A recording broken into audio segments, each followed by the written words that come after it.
So, hello, my students. Now, in today's video, we will see sparse matrix. So, already we have discussed different algorithms of linked list, and now we will see an application of a linked list. So, how linked list is useful in representing a sparse matrix. Okay, so there are many applications of linked list, and out of different application, one of the important application is representation of sparse matrix. But first of all, let us discuss what is it, and then we will see how we can represent a sparse matrix in the memory using a linked list. Now, guys, we know that a matrix is basically a collection of m cross n element which are organized in the form of a rows and columns. Here, when we say matrix, and suppose the matrix has a collection of elements, all those elements can be grouped in the form of m cross n element. So where m means row size and n represents column size. Okay. So for example, we say, see, this is a matrix having 3 rows.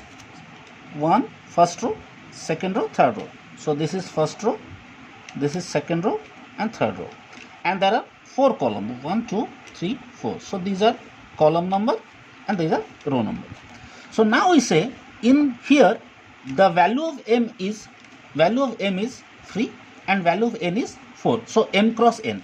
So it is a matrix of size 3 cross 4. When I say 3 cross 4, it means a total of 12 elements are there. Okay. So this is a matrix. Now how do you represent a matrix in computer? Now the best data structure to represent a matrix in computer is to use a 2-dimensional array. Okay. So why? Let me explain you. Now a matrix can be classified as dense matrix. We can say dense matrix. Second one is non-dense or sparse matrix. Okay. See, matrix can be of 2 types. One is dense matrix, and the second one is non-dense. This non-dense matrix is known as sparse. So which is our topic of discussion. Okay. So we are interested in discussing what is sparse matrix. Now before that, let us know what is a dense matrix. See, if a matrix contains more number of non-zero or non-null element than 0 or null elements, then it is known as dense. So what does it mean? See, this is my example. Now, and these are the entries in the matrix. Okay, we call these are the entries. Now, there are a total of 12 elements in this matrix. See, if the size of the matrix is 3 cross 4, then there are 3 rows, 4 columns with 12 elements. Now, out of these 12 elements, if you carefully observe that, there are 2 entries where I have given 0. So we said these are 0 entries. So 0 entry means these are value, or you can call it null entries. Null entry means these entries are no use. They don't have any use, because when we input 0 in a matrix, these 2 values don't have any proper use. And there are 10 entries which are non-zero. See, 4, 8, 2, 5, 7, 3, 4, 2, 9, 8. These are non-zero. Now, since here more number of non-zero elements are present and less number of 0 entries are present, therefore this is a dense matrix. So out of 12, there are 10 entries where we have non-zero element, and there are only 2 entries where we have 0 element. So this matrix is known as dense matrix. Now the dense matrix can be represented in memory using a 2-dimensional array. So we have already discussed array.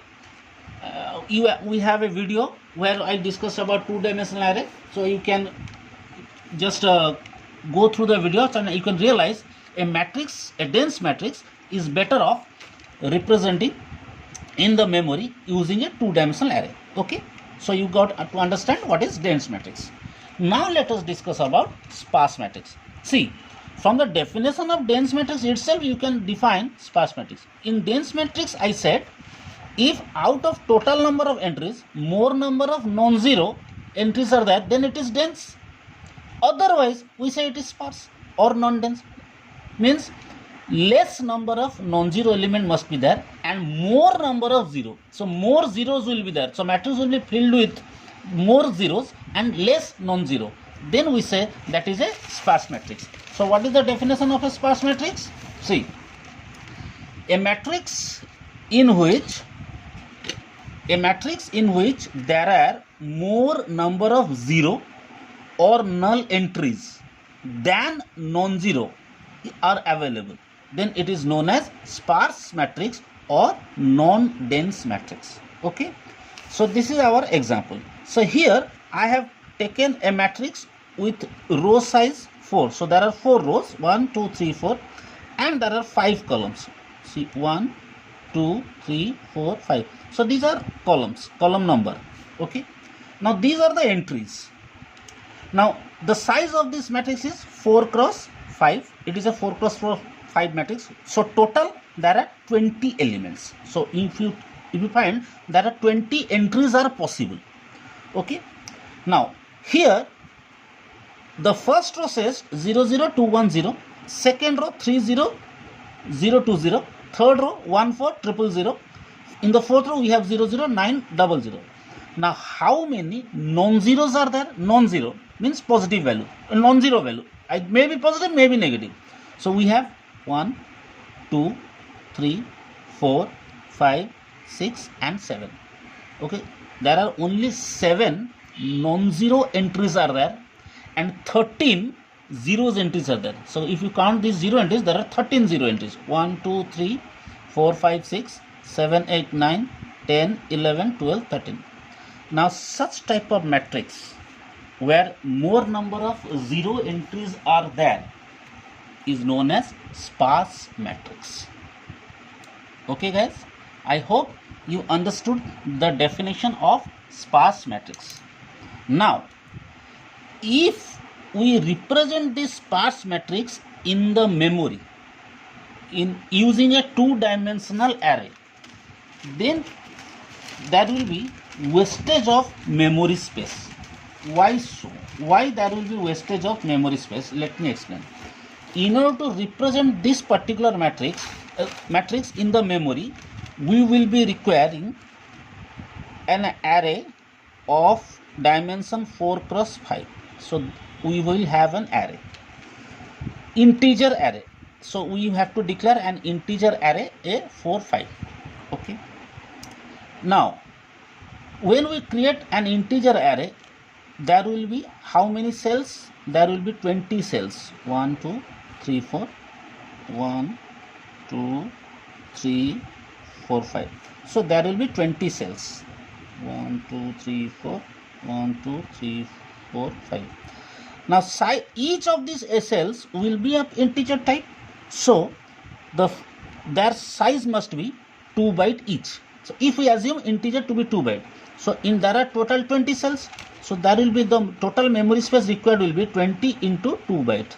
So the total number of space required will be 40 bytes.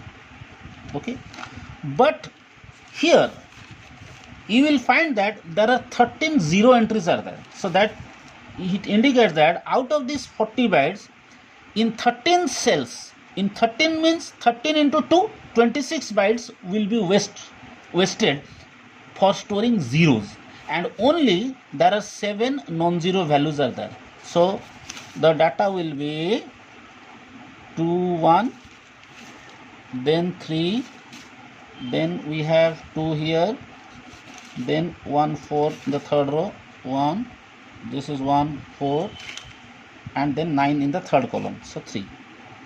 Okay, so only these are the cells which occupies non-zero element, and in a matrix zero elements are actually rarely useful. So zero elements are not useful. So to store zero, unnecessary we have reserved some memory space. Instead, it will be better to use or to store to reserve memory block only for 7 cells, so that we will use only 14 bytes. Because we have 7 cells, our need is 7 into 2 byte, that is 14 bytes. But we reserve 40 bytes if we create a two-dimensional array to represent a sparse matrix. Okay, so in memory, in order to represent a sparse matrix, two-dimensional array is not a useful technique. So instead, some other tricks or some other mechanism must be used to represent a sparse matrix. So in our next video, we will discuss the memory representation of sparse matrix. How do we represent a memory or implement a sparse matrix in the memory? That we will discuss in our next video. Till then, thank you.